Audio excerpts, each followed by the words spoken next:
Denver, Colorado. It wasn't just a big night of fight. It was a big night of memorable moments. Conor McGregor with us here in Denver, Colorado. Good left hand from Rockhold. Right hand right back from Mike Perry.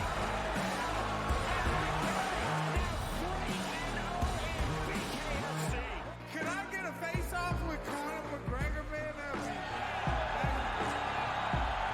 It's an incredible setup here, incredible matchmaking, incredible storytelling. Oh, you had to come here. All these fighters that step in here are warriors, and all have my respect. And I'm into this game, yeah. We'll be into this, yeah. And we are live here in the Maverick Center, here in Salt Lake City, Utah, folks. What a night. It is going to be historic indeed for BKFC 56. Whoever's the king of violence right here, this is going to be a great fight.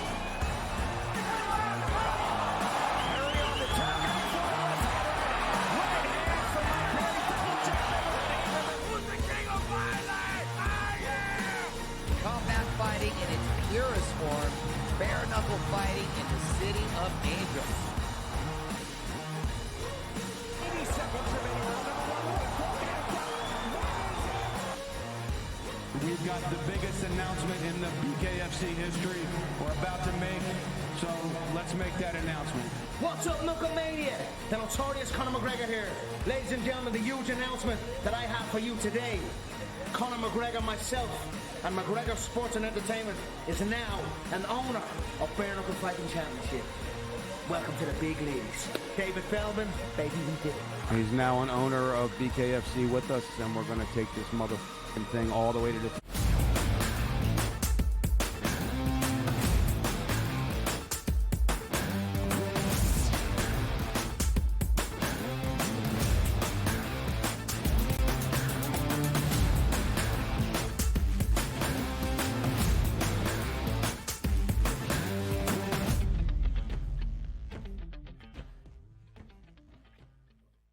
Welcome to hour number 2 of this Wednesday live right here on the early line on SportsGrid. Let's not bury the lead. You saw him last night at the Magic Wall on Game Time Decisions, talking some college football with our very own Kevin Walsh. The mastermind of the Pigskin is here bright and early on this Wednesday morning. That is Joe Lisi. I am Ben Stevens. Donnie is where his last name stands on the right side. Lisi guy, we appreciate your time here on this Wednesday. Oh, happy to be here. I think there's a little bit of jealousy there, Ben. You wanted to be there with us at the Magic Wall last night. Don't I always do. Come on. You felt like you were a little left out last night. We missed you. Joe, I could barely hear you in that reply. Hopefully we can get the audio issues figured out here a little bit on this Wednesday on the early line. I did miss you though, Lisi guy, and there was a pang of jealousy in that statement. All right, shall we dive in, or Donnie, do you want to welcome on our guest as well?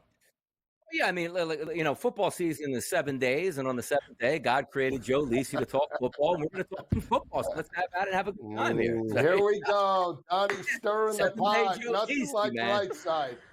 This is This it. guy's been off all wait. off season. Listen. From day one of football to the Super Bowl. Joe Lisi work every day on the network. I got respect for that. Yeah. Listen, they say God rested on that 7th day. Nope. Lisi gets no rest during football season. He will be ready to go each and every day. All right, Lisi guy, let's dive into the news and the headlines around the National Football League to begin. We'll get some thoughts from you on the preseason AP top 25 ahead of the 2024 college football season a little bit later on. Let's start with the bad news and the bad injury break for Minnesota yesterday. The rookie quarterback J.J. McCarthy, following a promising preseason debut on Saturday against the Raiders, has a torn meniscus. He is going to undergo surgery this week. Under the knife, Joe, it will be determined if it needs to be a full repair, which would sideline McCarthy for the entirety, more than likely, of 2024, or if it's just a trimming of the torn meniscus, at which point he would be able to return at a point this season. What was your reaction to the J.J. McCarthy torn meniscus news yesterday?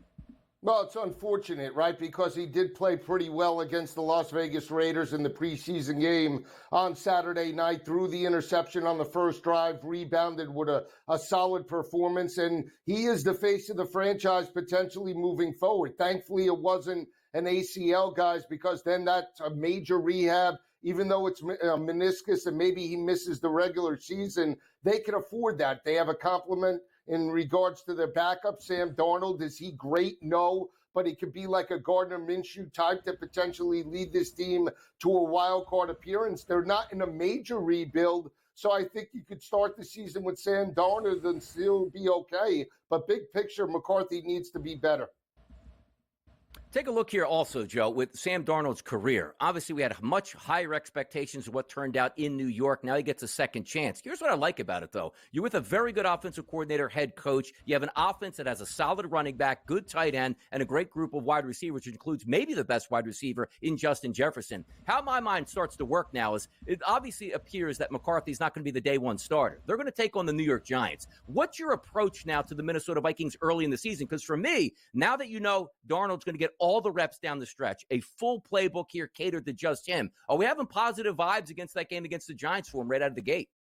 I think we are, Donnie. We saw Josh Jobs light it up in terms of his backup role last year. O'Connell is a very good game planner. You get Aaron Jones that comes over from Green Bay. Ty Chandler's there for the rushing attack. You have T.J. Hawkinson and Addison there in terms of the offense. Why not open it up? Sam Darnold did not live up to expectations in terms of the New York Jets or Carolina Panthers. But again, he's an experienced quarterback, and even though he might make mistakes, he still gives you the best option at this point to win games and to potentially get to a wild card. Again, this team is not a contender in terms of my mind for the NFC North, but they could potentially get to 8 or 9 wins as long as he plays well.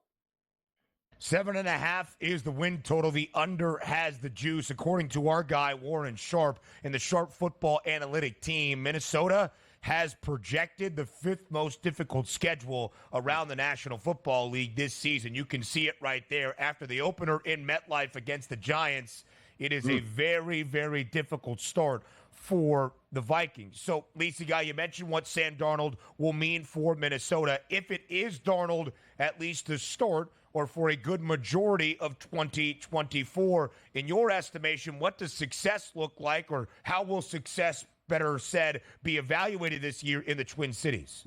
Well, success is making sure J.J. McCarthy's healthy, get him back in terms of rehab. Don't rush him back for any point of the season unless he's 100%. That's first and foremost. Second, again, compete for 8 or 9 wins. I think that'll be good enough potentially to get to a wild card. Again, I think you can open up the offense and go all out right from the get-go. Again, you have nothing to lose if you're Kevin O'Connell. This was a 13-win football team 2 years ago with Kirk Cousins. So again, they're not in a major rebuild, and they have offensive weapons like Justin Jefferson and T.J. Hawkinson that can carry this team. Why not go for it? By the way, if we compare two different franchises here, and I want to use this on you. Remember the Miami Dolphins a couple years ago? Tua Tagovailoa was a younger quarterback. They were in the mix for the playoffs, and they dropped Tua in late in the season to see how he would respond to, the pressure of that environment. Let's just say if J.J. McCarthy is not going to start the season here, but not have a devastating enough injury once they go under the knife to knock him out for the entire season. If we're playing 500 football late in the season with a chance to make the playoffs, do you just ride this out with Sam Darnold, or do you actually make the move to McCarthy like the Dolphins did just to see what he has? I think at some point you want to get him game experience, Donnie. So again, 500, fighting for a wild card. It's almost like the Eli Manning situation back with, years ago in terms of what they did. They were 5-4, right? They put him in. He got the experience, and 2 Super Bowls later, that was the right move for the New York Giants. I think the same for J.J. McCarthy. Unless this team is like 6-3 overall, and they're really fighting for potentially, a division berth, or more importantly, a very good playoff berth in terms of that situation, you don't pull Sam Darnold. But again, if this team is 6-6 with 5 games left, then you can put him in and see what you have. You need to develop him, but you have to make sure that he's 100% healthy from the knee injury. You don't want to rush him back just to get experience. And again, a lot of that will be determined once J.J. McCarthy is on the operating table and what that timeline does look like in Minneapolis. It didn't drastically alter the odds for the Vikes' outlook for 2024 because of the quarterback competition that was even standing at this time. And as of last check in the initial depth chart that was released late last week, before the Vikings preseason opener against Las Vegas, Sam Darnold was listed as the starting quarterback, a plus 270 number on Minnesota to make the postseason. That's where the odds are right now for the Vikings. Listen, they did invest in Sam Darnold. They gave him a 1-year, $10 million deal last year in San Francisco, learning under Kyle Shanahan, did appear in 10 games for the 49ers, making one start. Lisi, game number 1 for the Vikings in the regular season. Sam Darnold returns to MetLife, a place he knows well. The Vikes, a road favorite. Which way you lean to start? I like the Giants in terms of even money on the money line, but that total seems very low, doesn't it? At 41.5, 42. I could see both of those offenses potentially lighting it up, especially in terms of the passing attack. So I lean to the Giants with even money, but I like the over in terms of that matchup, guys. Joe Lisi looking at an over week number 1. Football is so back. DRS, hold him to that on Pro Football Today, week number 1 for that opening Sunday, September 8th. Do not let him relinquish that he's going over in MetLife between the Giants and the Vikings of 41 and a hook. Other NFL news from the mind of Joe Lisi. It's a beautiful place to be up there.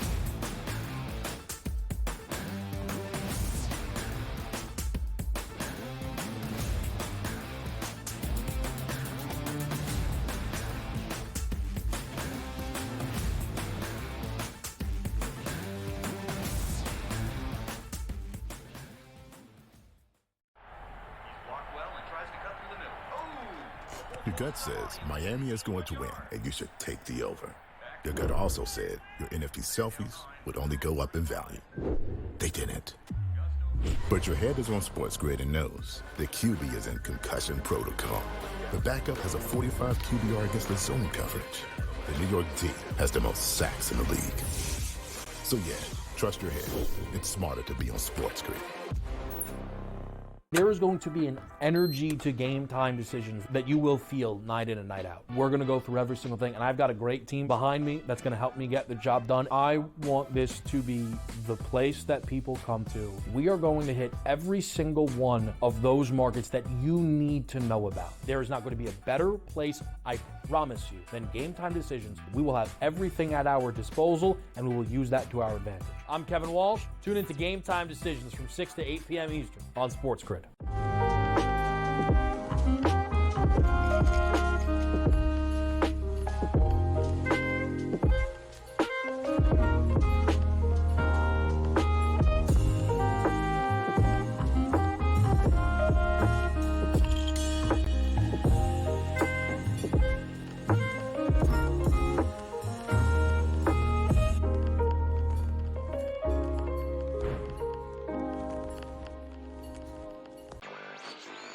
One change in the legislature in Missouri is that this guy who's just totally against sports betting there is not going away. This has been in progress since last fall. They got 300 and some thousand signatures. All they needed was 170, but those were all certified by local election boards.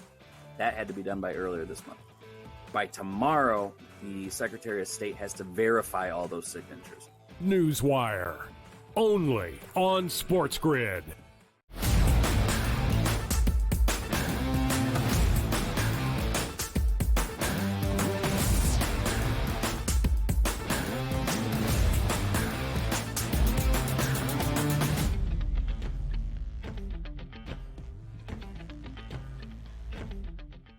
Joe Lisi is here for a second consecutive segment to go all around the National Football League. And one of the big stories yesterday, Lisi guy, Brandon Ayuk, is he going to stay in San Francisco? Is he going to go to the Steelers? Will a trade be accepted? Will he sign a new deal in San Fran? So many questions as of this moment. This was the latest update yesterday afternoon from the NFL Network's Ian Rappaport, that the Steelers have a trade in place that San Francisco likes. They also have the contract mostly worked out for Brandon Ayuk should he make his way to the Steel City. If San Francisco signs off, the deal is done. But one of the holdups is the fact that the 49ers also have extended a long-term extension for Brandon Ayuk, but he is yet to sign. Lisi, guy, peer into your football crystal ball and tell us where Brandon Ayuk is going to play in 2024, for the 49ers or for the Steelers or somewhere else. I think it's going to be the 49ers right now, guys. Watching this situation play out and knowing what the Steelers have in terms of collateral, I don't think he's going to go to the Pittsburgh Steelers. Would the Pittsburgh Steelers welcome Brandon Ayuk? Absolutely. But who are they going to give in return? Unless they're given 3 number ones, I don't know how the San Francisco 49ers accept that deal. What are you going to give them? Old man Van Washington or Van Jefferson and Quez Watkins in return outside of George Pickens? They just drafted Roman Wilson. What is the collateral that San Francisco is getting in return? They turned down Amari Cooper and the Cleveland Browns not too long ago. That's a better deal potentially than what Pittsburgh could offer. So I just don't think it's going to the Steelers. I think he plays for San Francisco reluctantly this year.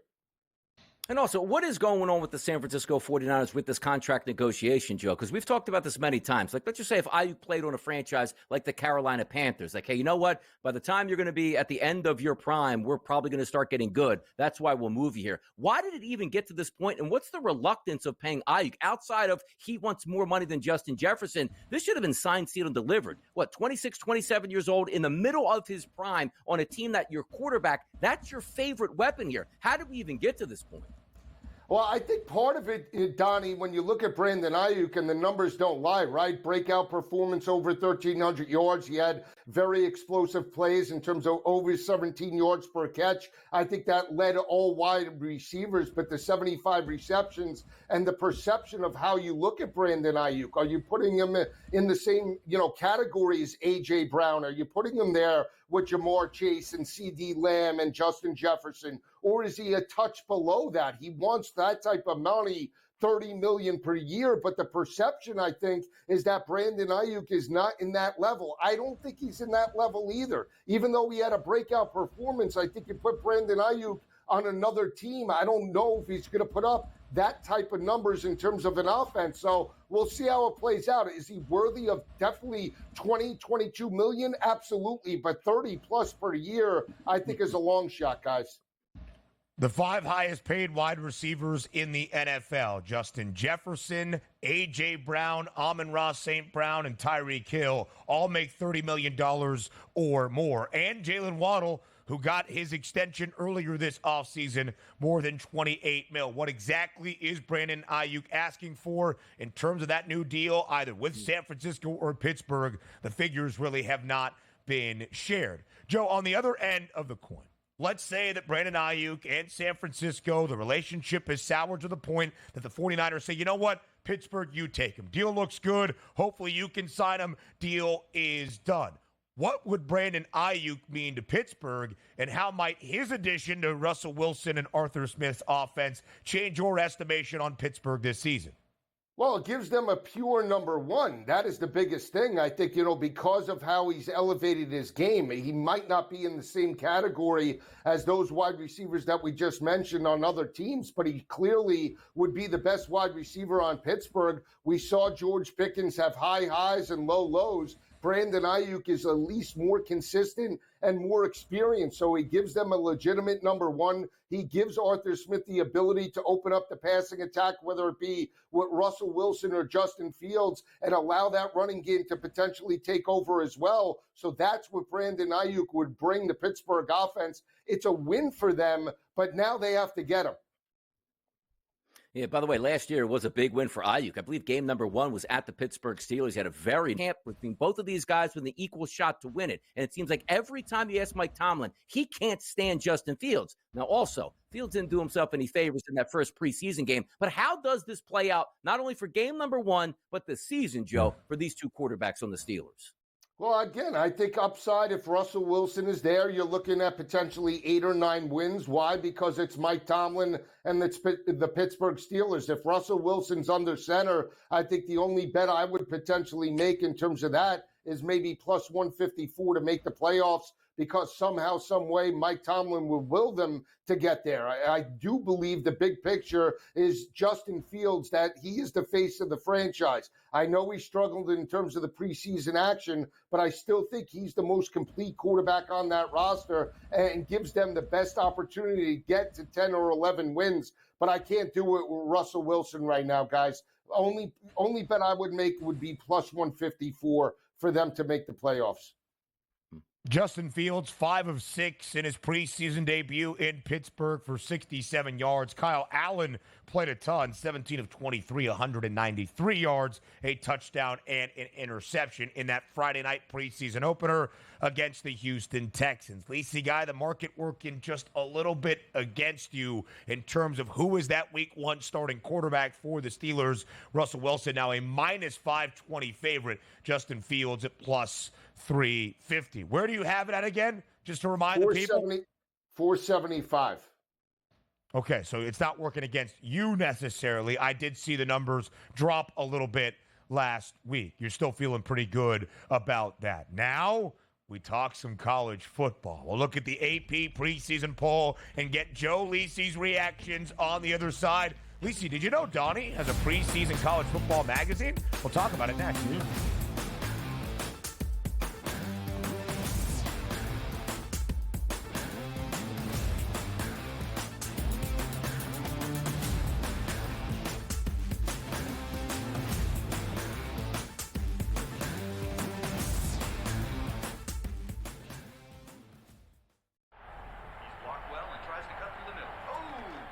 Your gut says Miami is going to win, and you should take the over. Your gut also said your NFT selfies would only go up in value. They didn't. But your head is on SportsGrid and knows the QB is in concussion protocol. The backup has a 45 QBR against the zone coverage. The New York D has the most sacks in the league. So yeah, trust your head. It's smarter to be on SportsGrid. There is going to be an energy to game time decisions that you will feel night in and night out. We're going to go through every single thing, and I've got a great team behind me that's going to help me get the job done. I want this to be the place that people come to. We are going to hit every single one of those markets that you need to know about. There is not going to be a better place, I promise you, than Game Time Decisions. We will have everything at our disposal, and we will use that to our advantage. I'm Kevin Walsh. Tune into Game Time Decisions from 6 to 8 p.m. Eastern on SportsGrid.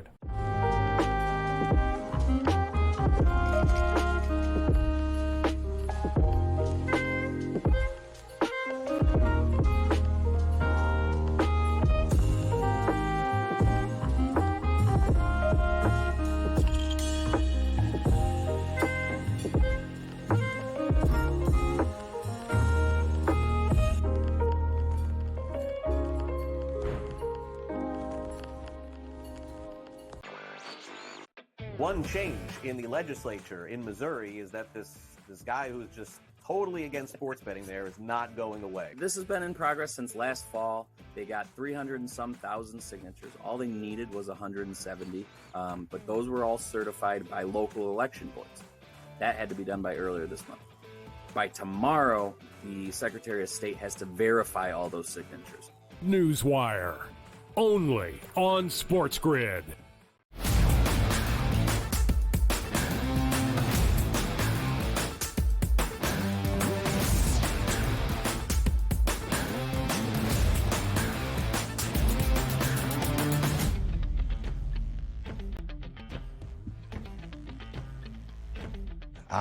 College football, just a week and a half away. It starts next Saturday. That's week 0, August 24th, with the Dublin debut. And Joe Lisi is so fired up, he can hardly wait. As a wise man once told me, this is what it's all about. It's almost like we could get Donnie Rightside on CFT because he has his preseason magazines ready to go. But college football today will debut the 2024 season premiere. Myself, Kevin Walsh, and the mastermind, Joe Lisi, next Saturday to get you set for week 0 and all the sweeping changes in this 2024 college football season. Lisi, guys, scale of 1 to 10. What's the excitement level like? Oh, like a 15 right now. It just hit home when you said next Saturday. All over. I was like, oh, we're less than 2 weeks away, baby. This is exciting. Let's get it on. And we do have pretty good matchups. You mentioned the game in Dublin between DJU and Florida State and Haynes King and Georgia Tech. When you get an ACC conference type of game, that's great coming right out of the gate, week number 0. Let me ask you a question here, Joe. Like just entering into the season with the expansion of the playoffs, betting and handicap philosophies, how do they actually change for you this year? Because typically it was one and done. You lose a game early, you're out of it here. How do you approach the futures market this year with so many more teams getting into the college football playoff? Oh, I think it's a great point, Donnie, and Ben and I had talked about it as well in terms of the radio. I think, the books right now they want to mitigate risk. They're not going to put, the TCUs 200-1 that potentially have an opportunity to make a run to win the ACC or the Big 12 respectively. You're going to see tempered down odds. But you take a team like Clemson, right? We talk about them. They're plus 205 to make the playoff right here, right now before the game against Georgia. They win as a 13.5-point dog week number 1. That drastically changes. And even for the Bulldogs, right now, the front runner to win the national championship at 3-1, you might be able to get, assuming they lose that game, 5, 6, 7, maybe even 8-1 after week number 1 even plays out. So there's going to be fluctuation as it relates to the futures and as it relates not just to the college football playoff odds, but the national championship odds after these top 25 games play out. And a huge difference this year as compared to recent years, the 10-year history of the 4-team era of the college football playoff.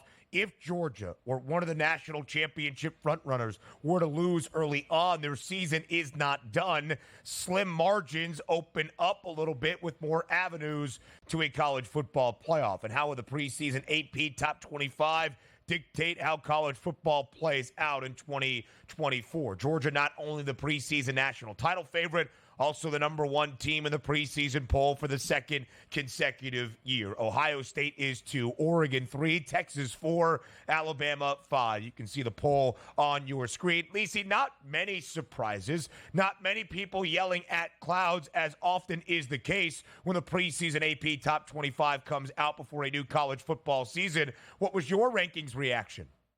Well, again, we talked about it last night with Kev. I'm shocked that Penn State is ahead of Florida State and Michigan, respectively. Those teams from 18 to 20, Miami, Texas A&M, Arizona, I wouldn't put them as high. I wouldn't even put Miami in regards to the top 25 until Mario Big Chest proves that he could get over 500 in terms of South Beach. And where's Texas Tech? They have 18 starters coming back. How do you put LSU behind Cam Rising and Utah? It's ridiculous, man.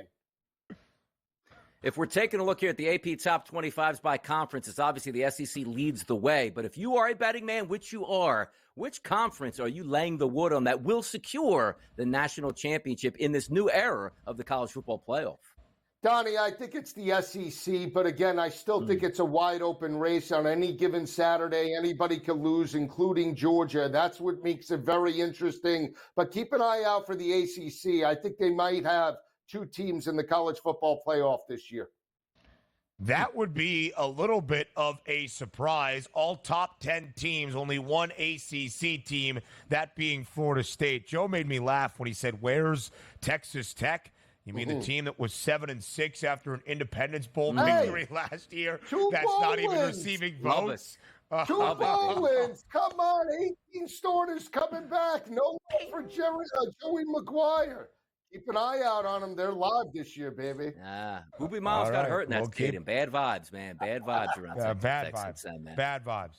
Completely agree. But back at the running back spot is Taj Brooks, one of the nation's leading rushers from a year ago. Joe Lisi guy, we appreciate your time. Big fan of the show. Thanks for coming on today on this Wednesday. More on the early line up next.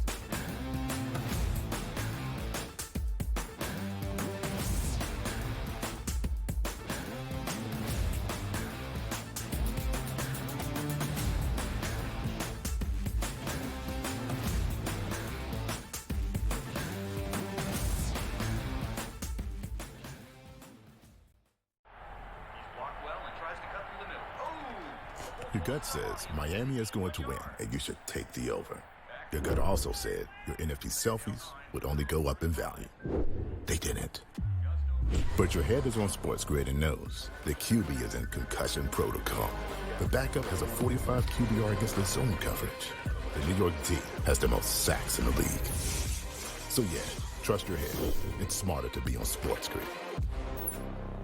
There is going to be an energy to game time decisions that you will feel night in and night out. We're going to go through every single thing, and I've got a great team behind me that's going to help me get the job done. I want this to be the place that people come to. We are going to hit every single one of those markets that you need to know about. There is not going to be a better, I promise you, than game time decisions. We will have everything at our disposal, and we will use that to our advantage. I'm Kevin Walsh. Tune into Game Time Decisions from 6 to 8 p.m. Eastern on SportsGrid.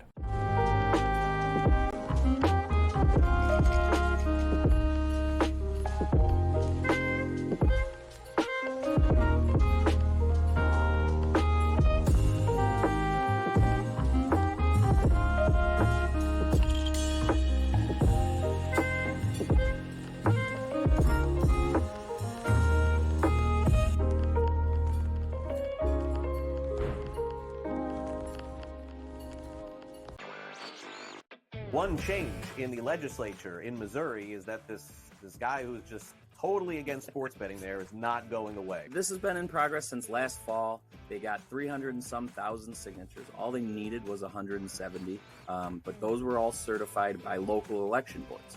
That had to be done by earlier this month. By tomorrow, the Secretary of State has to verify all those signatures. Newswire, only on SportsGrid.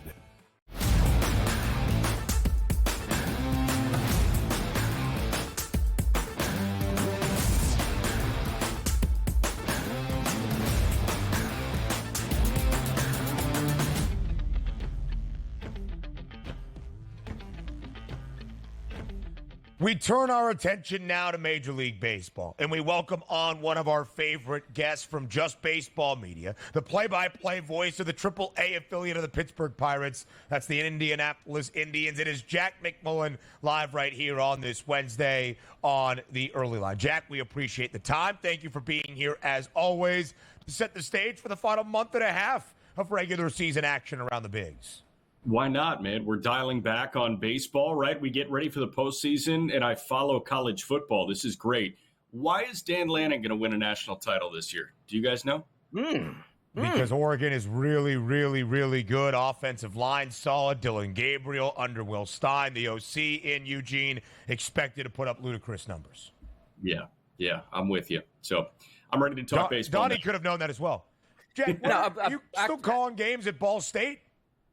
Ball State this year? Occasionally, yeah. So I'll be there. I'll be there sporadically.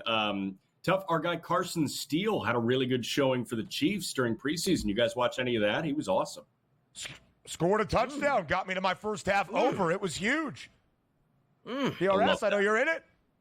Yeah, but by the way, the Dan Lanning comment, I was actually going to put in there, Jack, like who does he actually coach for, just to like get the segment going. Yeah. But I figured I'd just sit back and let the pros talk about it. So there you go. Who does he coach for? Just so we make sure you know. Oregon. The Oregon Ducks. We ain't playing for clicks. Good. Yeah, we're not playing for clicks, man. Come on now. That's good. Jack, an inside joke here on the Early Line. A long time ago, we played a segment of who he coached for around the NBA with the Coach of the Year favorites. Great comedy with Donnie Rightside. Yeah. We could probably do that with MLB managers for me, and I would have a difficult time. I'll just say that. Do you know who Pat Murphy is? Yeah, of course. Milwaukee Brewers might win NL Coach of the Year. Good manager of the year, not coach of the year, Ben. We're off to a rip-roaring start. Yeah, there you go. Very good.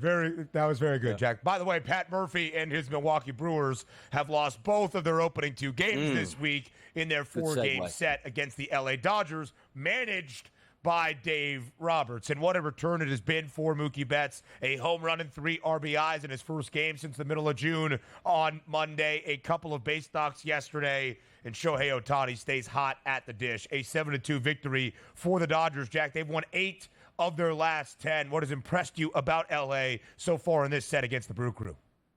Honestly, it's their resilience and their ability to get healthy on August 12th and August 13th. You know what I'm saying? Like, I said this on the Just Baseball show earlier this week.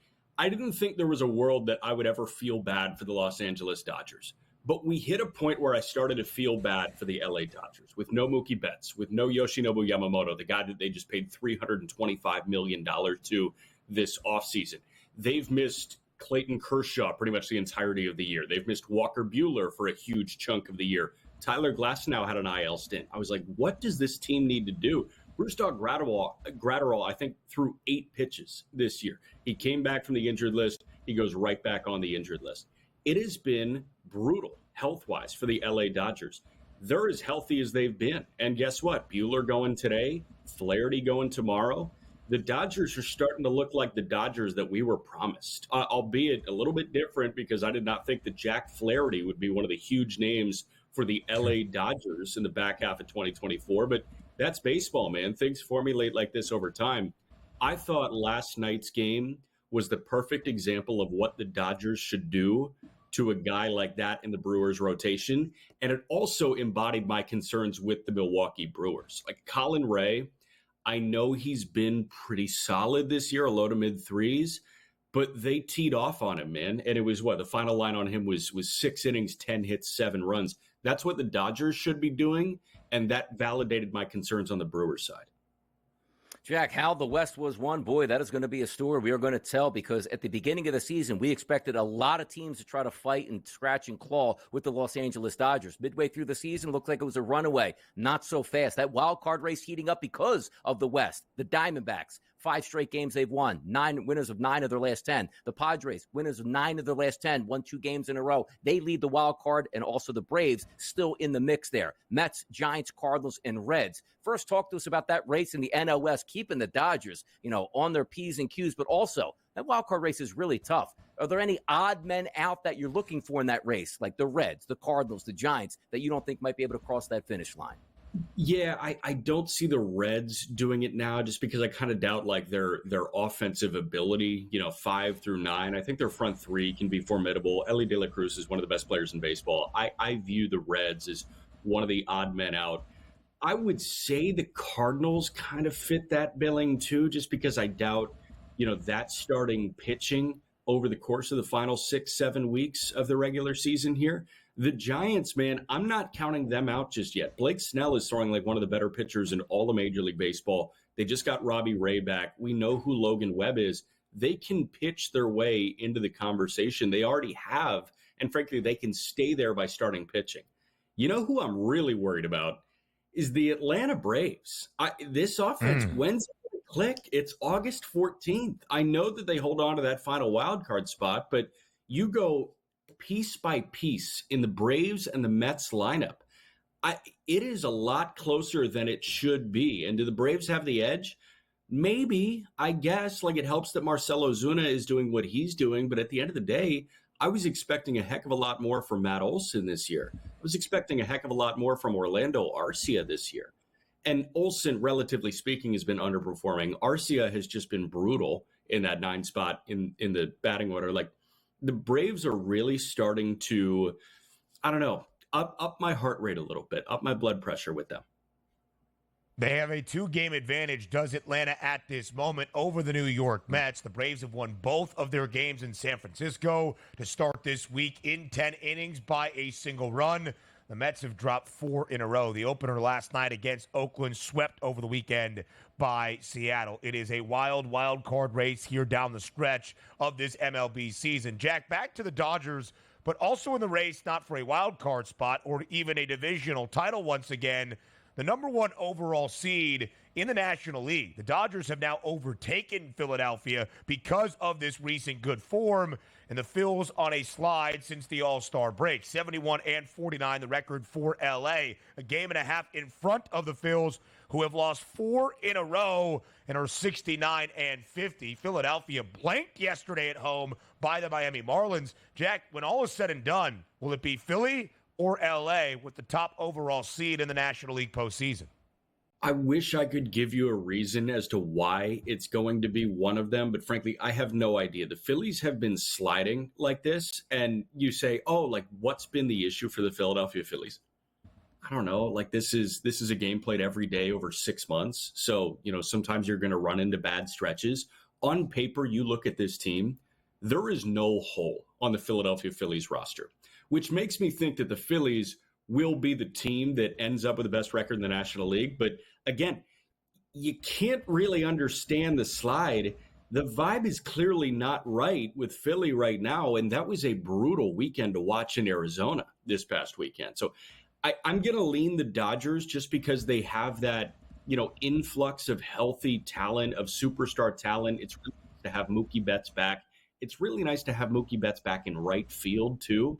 I feel like as we trend right now, I think the Dodgers may end up a couple games ahead of the Phillies when the Phillies slide does eventually stop. And it might just be too little too late and they keep, leveling up at the same time. So if I were to guess, the Dodgers by a couple games, but there's no, firm reasoning for me as to why. Checking on the FanDuel Sportsbook right now to see who is the favored team to have that number one overall seed in the NL. That would be the Dodgers, now moving in front at a minus 210 number. Still LA and Philadelphia, the two shortest prices to win a National League pennant. The Dodgers, the favorites at plus 155. The Phils, that second best number, less than a $0.50 behind at 2-1. But keep an eye on the Arizona Diamondbacks, the reigning National League pennant winners, and the San Diego Padres moving up that board. More with Jack live right here on this Wednesday on the Early Line next.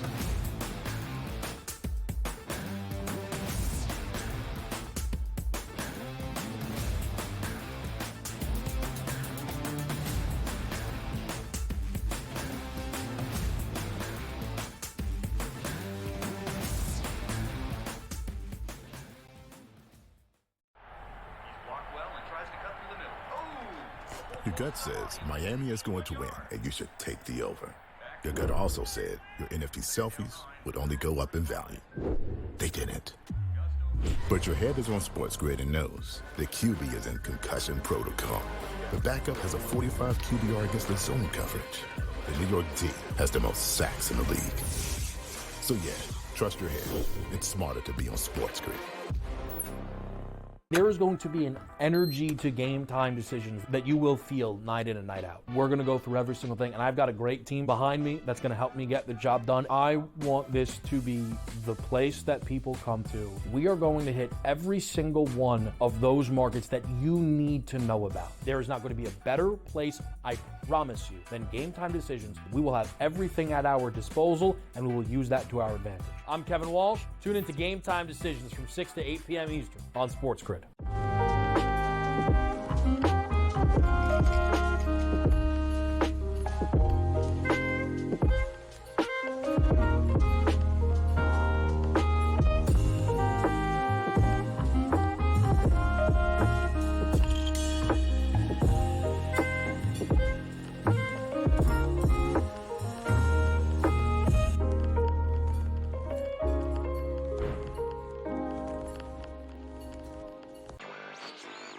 One change in the legislature in Missouri is that this guy who's just totally against sports betting there is not going away. This has been in progress since last fall. They got 300 and some thousand signatures. All they needed was 170, but those were all certified by local election boards. That had to be done by earlier this month. By tomorrow, the Secretary of State has to verify all those signatures. Newswire, only on SportsGrid.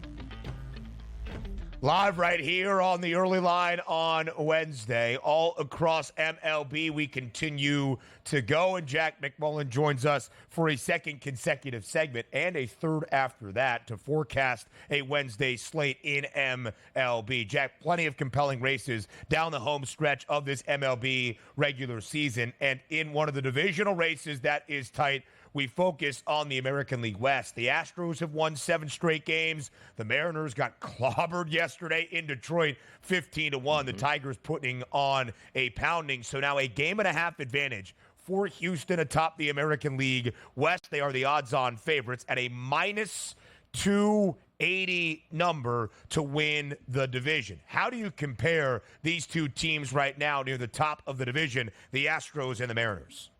Hey, before we get into it, let's pour one out for George Kirby, the Mariners right-hander, who just had his ERA torpedoed yesterday. Brutal. I mean, we were geared up for Tarek Skubal, George Kirby round 2. Kirby, the line on him was, 3 2/3, 13 hits, 11 earned.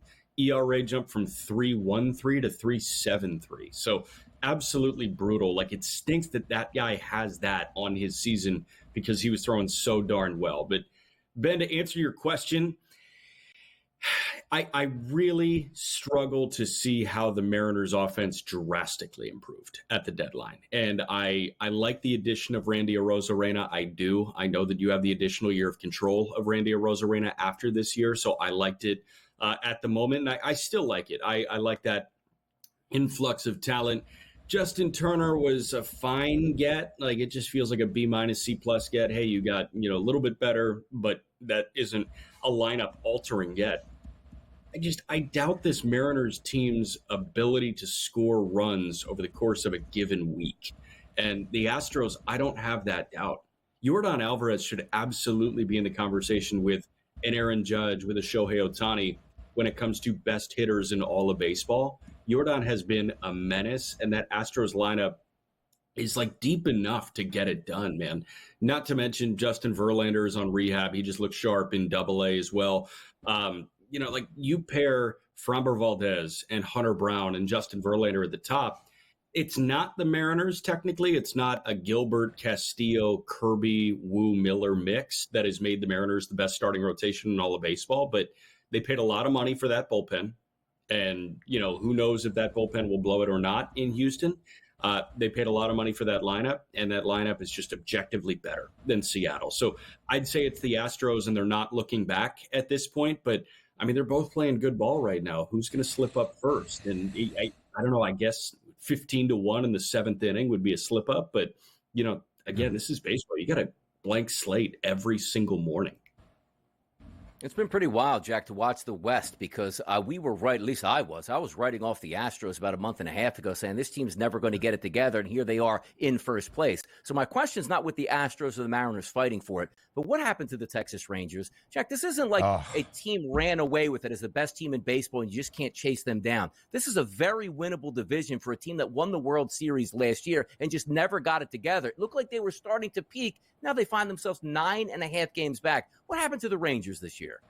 You're asking the question that was making me start to go gray, and it's probably genetics, it's probably stress, but I've got some gray hairs in there. And I'm telling you, man, I was saying, the Rangers are going to be in it. The Rangers are going to be in it until a week and a half, 2 weeks ago. And I was like, I think we're out of time at this point, which really stinks for the reigning World Series champ. It's nice that they're getting a little healthier in the starting rotation, and I just saw the live batting practice that Jacob deGrom threw. I saw the first pitch was 99 miles an hour. Welcome back, Mr. deGrom. Yeah. But, Tyler Mahle's return is great, yada, yada. They had so many guys in 2023 have career years offensively that are just not close to matching it right now. And, they were dealt the injury bug with a Josh Young, but a Leody Taveras had a career year last year. A Jonah Heim had a career year last year. There were so many guys in that lineup that were performing like the best 7 hitter in baseball, the best 9 hitter in baseball, the best 5 hitter in baseball.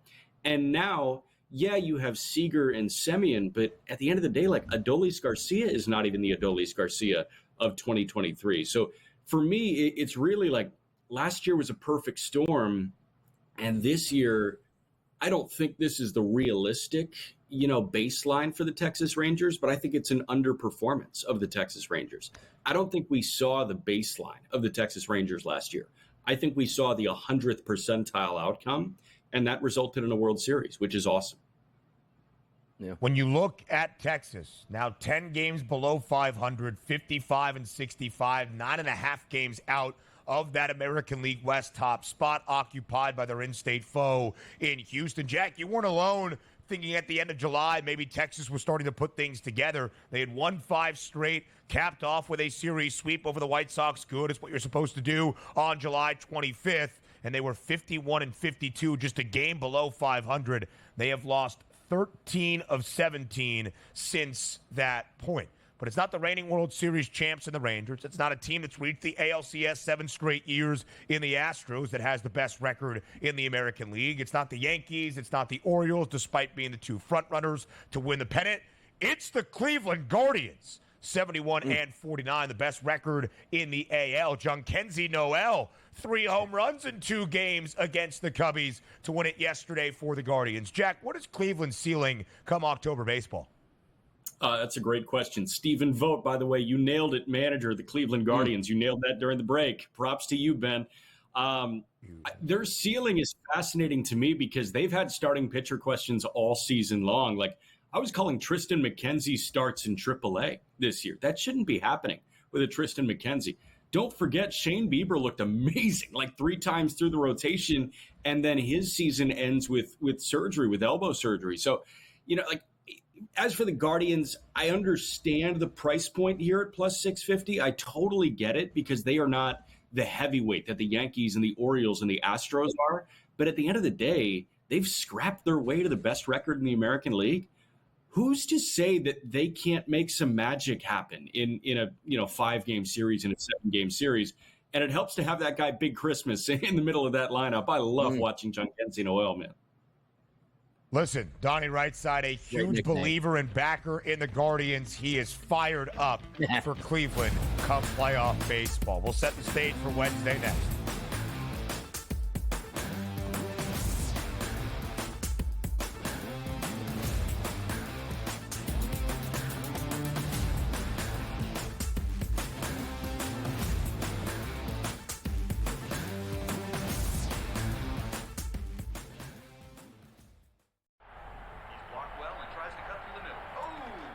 Your gut says Miami is going to win, and you should take the over.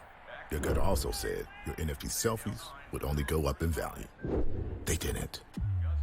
But your head is on SportsGrid and knows the QB is in concussion protocol. The backup has a 45 QBR against the zone coverage. The New York D has the most sacks in the league. So yeah, trust your head. It's smarter to be on SportsGrid. There is going to be an energy to game time decisions that you will feel night in and night out. We're going to go through every single thing, and I've got a great team behind me that's going to help me get the job done. I want this to be the place that people come to. We are going to hit every single one of those markets that you need to know about. There is not going to be a better place, I promise you, than Game Time Decisions. We will have everything at our disposal, and we will use that to our advantage. I'm Kevin Walsh. Tune into Game Time Decisions from 6 to 8 p.m. Eastern on SportsGrid.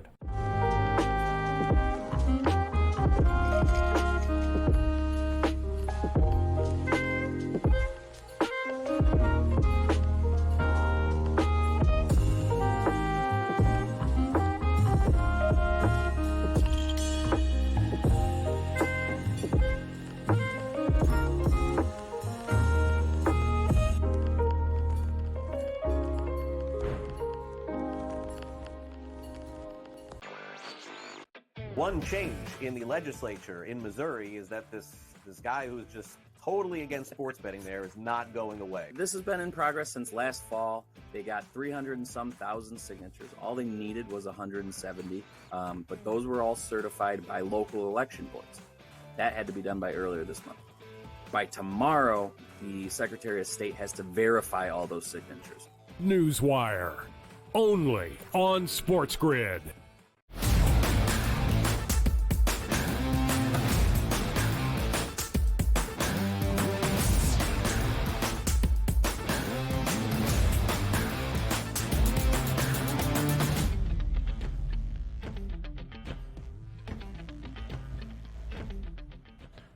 Will the Philadelphia Phillies finally figure it out? They have lost 4 straight. They were blanked yesterday at home in their midweek series opener against the Miami Marlins. You heard the tss from Donnie right side. He is heated.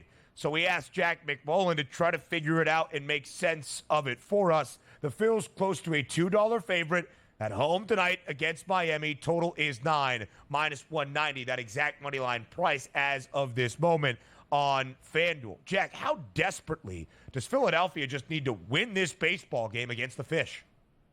Very. Like I'd say on a 1 through 10 scale, we're looking at an 8 or a 9. Like this feels like if you don't stop it tonight, what are we doing here? It's the Miami Marlins. You just got shut out by the Miami Marlins last go round.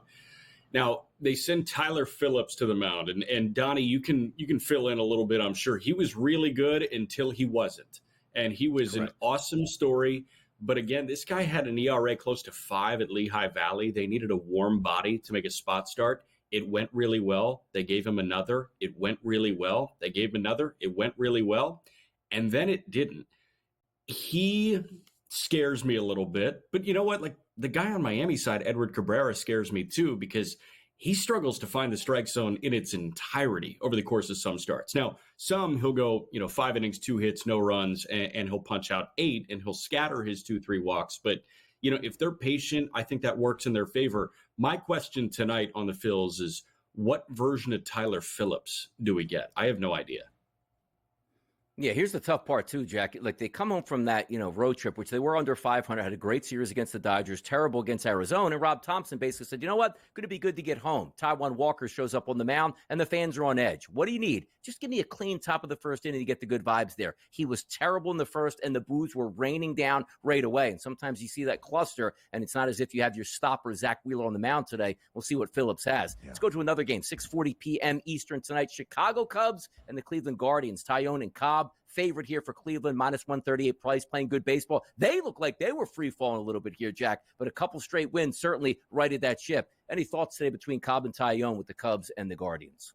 Yeah, I mean, Cubs are playing good ball right now, and it seems like the vibe is really good in Chicago, which is great because it was, kind of in the basement a couple weeks ago. I think even a week and a half, 2 weeks ago, right around the trade deadline. We're like, okay, what are they doing? And the Isaac Paredes deal was totally a shock because we were like, wait, hold on. They're buying? How does this make any sense? And now it's like, oh, okay, they're buying. They're fully in the National League wildcard picture. Taillon has been a steady presence all year. He has been one of the more underrated steady presences in all of baseball on the mound. And what I mean by that is Imanaga was so good, and then he had some blow-up starts. Steele was hurt for a little bit. You had so much volatility on this pitching staff. The bullpen has been a real concern the entirety of the season. One of the steady guys, you mentioned the word stopper with Zach Wheeler. I'm excited that he gets on the hill tomorrow. But like Taillon has effectively been the poor man's stopper for the Chicago Cubs. So I like that. Cobb had a really rough go of it, his first outing with Cleveland. So, I guess I lean Chicago here on the road.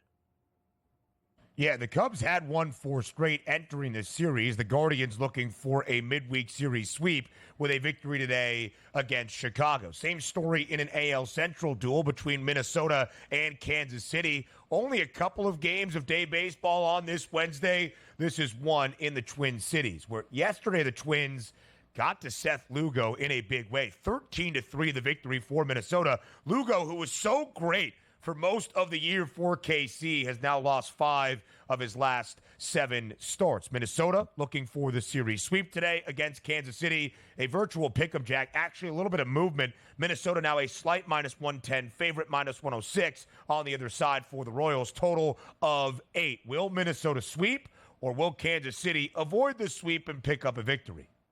The good news about Kansas City is even when Lugo lays an egg, they can turn to another all-star in Cole Reagans today. And that is very welcomed, especially for this Kansas City Royals lineup that knows they just need to scratch across a couple.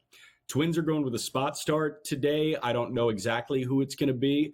Give me the all-star over a spot starter. Give me Cole Reagans over whoever the Twins run out to start. But how about Zebby Matthews yesterday making his major league debut? That guy did not walk anybody in the minor leagues. It was 97 innings, 7 walks for Zebby Matthews, and he got up more of the same.